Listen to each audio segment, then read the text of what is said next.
The new Volkswagen ID.7 GTX is the most polished and sophisticated variant in Volkswagen's all-electric ID lineup.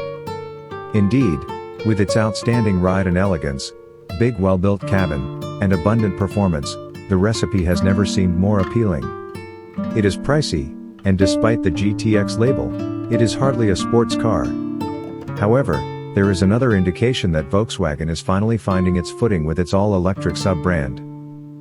The Volkswagen ID.7 GTX is a new flagship edition of the roomy all-electric ID.7. But, before we get into the details, it's important to note that the GTX is not an all-electric alternative to the GTI. Despite VW's ambitious first marketing campaign, the company is careful to stress out that it has softened slightly.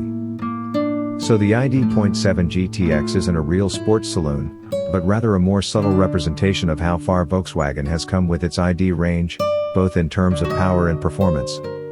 The ID.7 is a large vehicle, and regardless of body form, hatchback or tourer estate, it is a capacious, flexible, and sophisticated mover designed for high-mileage acuity and efficiency.